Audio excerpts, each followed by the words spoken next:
Okay, guys, so let's start with chapter number 7. Chapter 7 is about vulnerability assessment. So we have three things to discuss in chapter 7, starting with the concept of vulnerability assessment, the definition of vulnerability assessment, and we will discuss the components or pre-assessment phases as well for vulnerability assessment.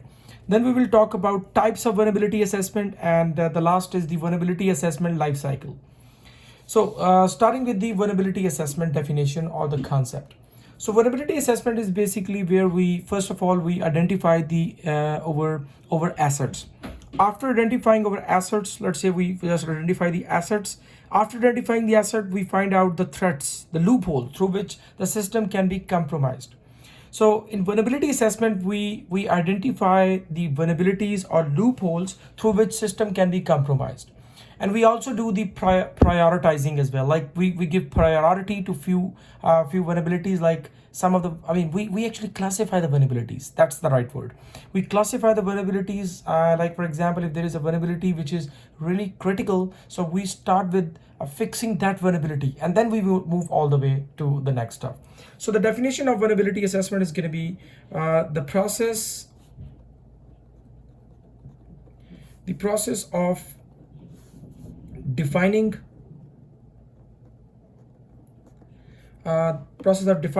identifying,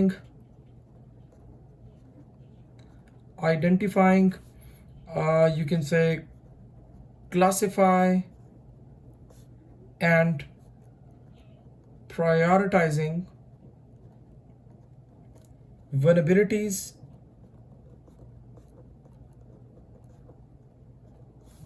of computer systems,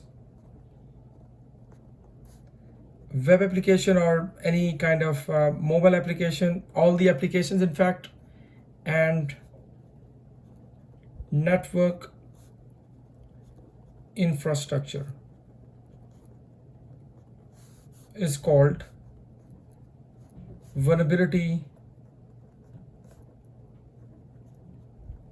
assessment. So the process of defining, identifying, classifying, and prioritizing the vulnerabilities of computer systems or the applications is called the vulnerability assessment. In simple word, if you want to define what is a vulnerability assessment, so we can say vulnerability assessment is basically the process of identifying those vulnerabilities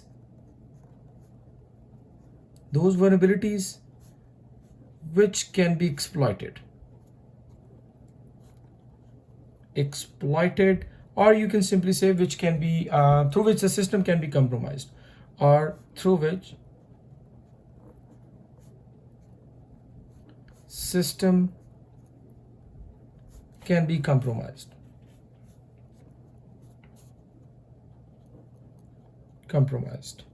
It is called the vulnerability assessment. We use a number of tools to do the vulnerability assessment. There are a few tools through which we can actually we can test you can say some novel vulnerabilities as well, like OpenVAS. Nessus is like it scans the system for existing vulnerabilities. There are plenty of tools. We will be using those tools in our lab. The components that are involved in vulnerability assessment, there are mainly 5 components in vulnerability assessment. 5 main components. I'll discuss all of them in a while. The firstly, we'll do the asset identification. First of all, we identify the asset, like which asset of organization needs to be protected. That's basically the first time. Then we identify threats. After we have identified all the assets, the next step is we identify the threats, because each asset will have a different level of threat or different threats to each asset. So we identify the threats associated with each asset. Then we actually do the vulnerability appraisal. So vulnerability appraisal is basically where we actually find out the vulnerabilities. We scan the system for vulnerabilities using the vulnerability assessment tools. Next is the risk assessment. in the risk assessment, we determine, for example, if a vulnerability got exploited. So what will be the impact of that vulnerability on organization, like financial aspects, and again, we'll discuss the business aspects as well. The last step of the vulnerability assessment is the risk mitigation. So basically, most of the risks, there are a lot of risks which we cannot avoid. So in risk mitigation, we plan a strategy to combat against or to mitigate the risk by sharing the risk with third parties and stuff like that. So let's start with the first one, the asset identification. These are components of vulnerability assessment. In asset identification, there are two steps. Firstly, we identify the assets to be protected. We find out the asset which we need to protect. There are few assets which you might have, you don't have to protect maybe, but most of the assets require a protection. So firstly, we identify the assets to be protected. Then we do the assets classification. Asset classification is basically where we do the relative value or relative numbering. Relative values are basically like, for example, if an asset is highly critical, so we assign a number 5. If asset is least critical, number is 1. So we all the assets, they actually belong to this particular category. This is just for assets, like asset which is really critical, for example, your web server on which, or your website, like for example, on which you can get the orders from the companies, or people can actually hit your companies, or stuff like that. So that could be your 5 value for that asset. Then after we have identifying the asset, the next is the threat identification. We need to identify threats for each asset. So different assets will have different threats. So we need to identify the threats for each and every asset. Then design attack tree. So we design an attack tree so we can find out what could be the possible attacks, what could be the possible threat agents or threat actors. So that attack tree plays a very important role to understand the threats, and we can define strategies how we can avoid that particular vulnerability, or how we can actually avoid that threat. So threat tree looks like something like that. So for example, let's say it's a login to restricted account. So for example, your Facebook profile or something like that, restricted account. So what will be the threat tree for that? There are 3 main possibilities. People can actually steal your password digest. Digest means password hash file. So people can steal your password hash file. They can learn your password, or they can guess your password. Okay, so we can dig into that as well, like after stealing the hash, what could be the next step and all. Let's say learn password. For example, if they've learned your password, how they can learn your password? They can learn the password, for example, by they found a written file, for example, where the user has wrote the file, or they actually got it from user, get from user. Okay. For example, if they got from user, how they can get from user? For example, by sniffing, or maybe keyloggers, keystroke loggers or keyloggers, or maybe shoulder surfing, or other social engineering technique. Same is the case with other. After how they can actually get your steal the password digest, maybe physical access to the system, maybe for example send you a malicious script, stuff like that. So this is called the attack tree. So by using that attack tree, we can figure it out what could be the threat, and then we can actually try to fix those particular things or those particular vulnerabilities. In fact, the third is the vulnerability appraisal. The third step, or the third classification, the component of vulnerability assessment. So in vulnerability appraisal, what we do is we determine vulnerabilities. We determine the vulnerabilities or weakness weaknesses of assets through which system can be compromised or system can be hacked. And how we actually find these vulnerabilities, there are plenty of tools like Gauss Nicto, Z attack proxy, OpenVAS, or Nessus, etc. These are basically some vulnerability assessment tool through which we can scan a system computer and find its vulnerability. Next is the risk assessment. In risk assessment, what we do, for example, if a vulnerability got exploited, what will be the impact of that vulnerability on the organization? That is basically what we do in the risk assessment. So in risk assessment, what we do, we estimate the impact of vulnerability on organization. Okay, it's kind of likelihood and the impact. Last is the risk mitigation, as I already mentioned. It's very hard to avoid a risk. So how we can mitigate it? We can think of suspend the service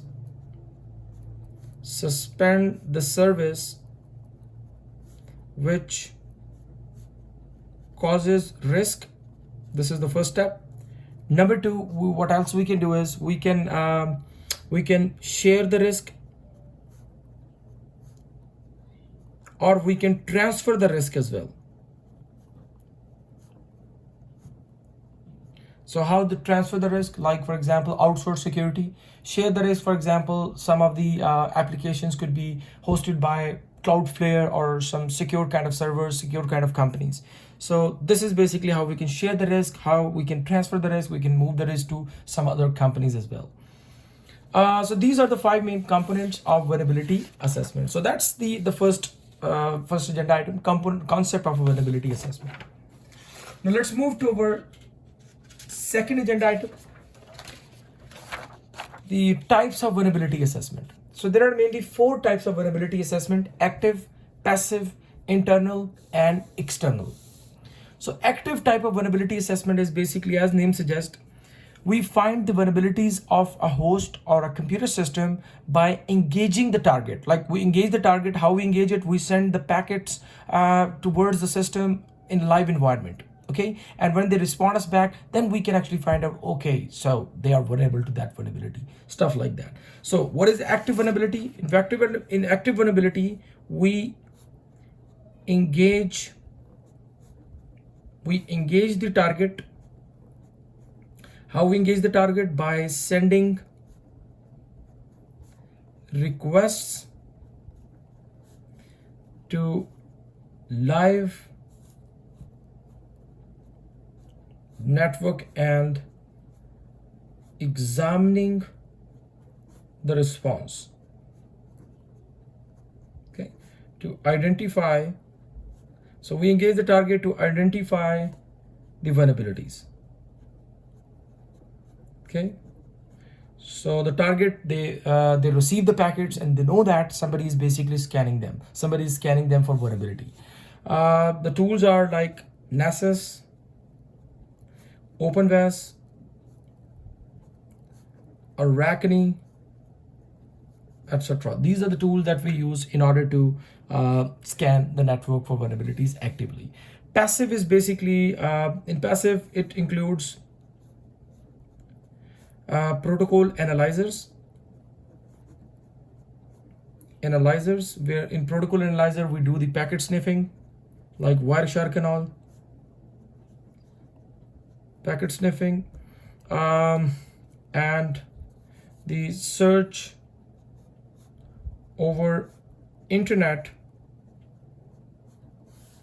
to find vulnerabilities of systems. Okay, so again, we don't engage them, like they don't know whether somebody is basically finding their vulnerability or not. For example, we recently have used a tool, Aquatone. Aqua tone is basically a passive vulnerability assessment tone. Wireshark, desniff, like, I mean, if anybody is sniffing your packets, you don't know what exactly they are getting. So they open the packet, read the packet, and then they find the packet details and other stuff. So in passive, we don't engage the target. We find the vulnerabilities. We use the internet to locate the vulnerabilities, find the to find the services running on those systems and stuff like that. Internal is basically where we discover the vulnerabilities of internal system. We are the part of the local area network. So we join the network. After joining the network, we scan or discover the vulnerabilities of internal network. So internal is discovering vulnerabilities of internal systems and network infrastructure.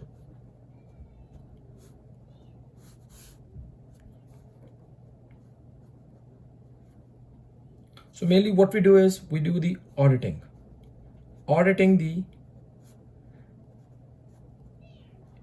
internal systems. So again, we are the part of the local area network. External vulnerability assessment is basically the hacker point of view. Like hackers, they discover the vulnerabilities of remote systems. So external is discovering vulnerabilities of remote systems, like outside the local area network. We find the vulnerabilities of those systems. Again, using this, the method could be active or passive. The last component or the last agenda item is the vulnerability. So the vulnerability vulnerability assessment life cycle is basically it has 5 steps. The first step is we actually do the baseline reporting. We'll discuss that. What is basically baseline reporting? The next step is the vulnerability appraisal, or you can call it vulnerability assessment. Vulnerability assessment, where we do all those 5 components. Then after the vulnerability assessment, the next is the risk assessment, which is also a part of vulnerability assessment. It's the part of vulnerability assessment. Next is the remediation. And the last step is the verification and monitoring. Again, the cycle will go on. So this particular cycle, 5-step cycle, is called vulnerability assessment life cycle. So first of all, what is baseline reporting? And what is basically a baseline? So baseline is basically baseline creation. So first of all, we create a baseline of the organizational system, like a benchmark standard for the comparison.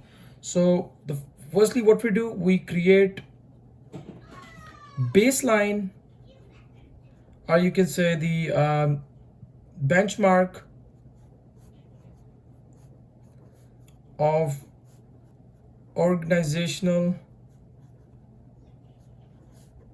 assets or the systems. So we create a benchmark or a baseline, and which will be used for further. We use it for checklist, for checklist against which systems can be evaluated or audited for their security posture. Okay. So what is basically now baseline? So basically we create a baseline, and that baseline is basically a normal form, or you can say a standard benchmark, and then we compare the present state of the systems with the baseline, and this we can find out the anomaly or abnormality. So what is baseline reporting then? Baseline reporting is basically comparison or comparing the present state or the current state of the systems with the baseline, and then we report it. If there is any differences or any problems, then it's called the baseline reporting. We can find out whether there's a problem or not. The second is the vulnerability assessment. Vulnerability assessment.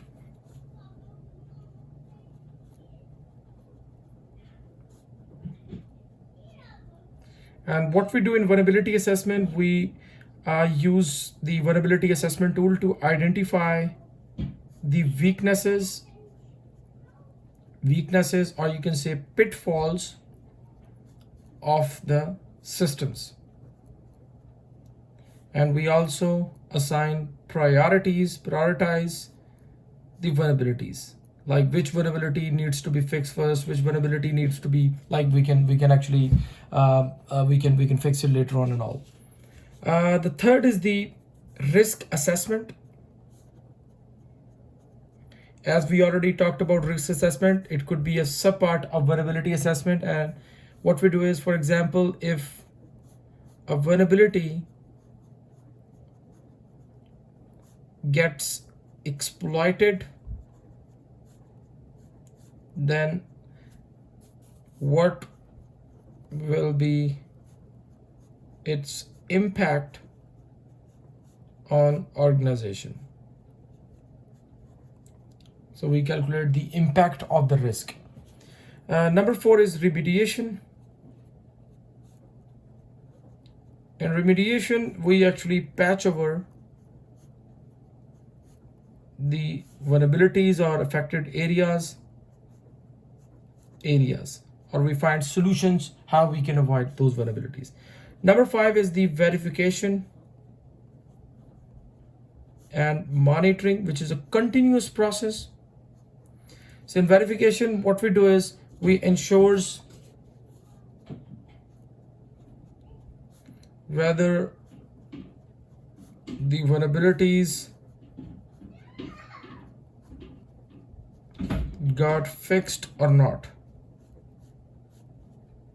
Okay, and in monitoring, we actually continuously monitor network traffic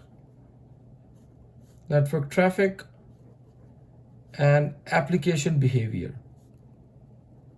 Okay, if there is anything changed, then we again repeat the process: baseline reporting, comparison, find vulnerabilities, risk assessment, and again the process goes on. So this 5-step process is called the vulnerabilities assessment life cycle.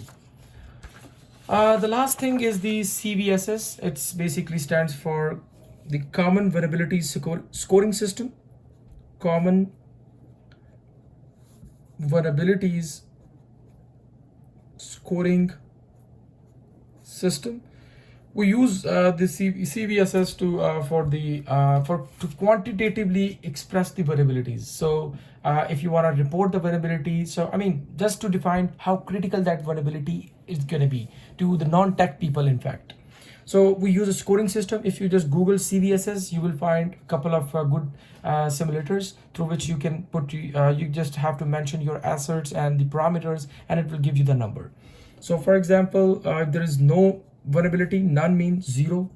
Low, it ranges from 0.1 to 3.9. Medium type vulnerability ranges from 4 to 6.9. High, it ranges from 7 to 8.9. And the critical one is 9 to 10. So I'll show you in the class how CVSS actually work. The last is the CVE. You might have seen the CVE number of different vulnerability. What is CVE? Stands for Common Vulnerability Exposure. Common Vulnerability Exposure. It's an exposure, in fact, CVE. What is that? It's basically a platform that maintains the list of vulnerabilities and their detailed info. So if you go to CV, you can find out the upcoming or new vulnerabilities with the number, and you can also test on your own personal computer as well. So and all these tools like OpenVAS and all these tools, whenever they find a new CVE, they actually put it in the platform. So the security analysts, they can also test the system against the new upcoming vulnerabilities as well. So that's it about chapter number 7. If anybody will have any questions, please do let me know. Thank you.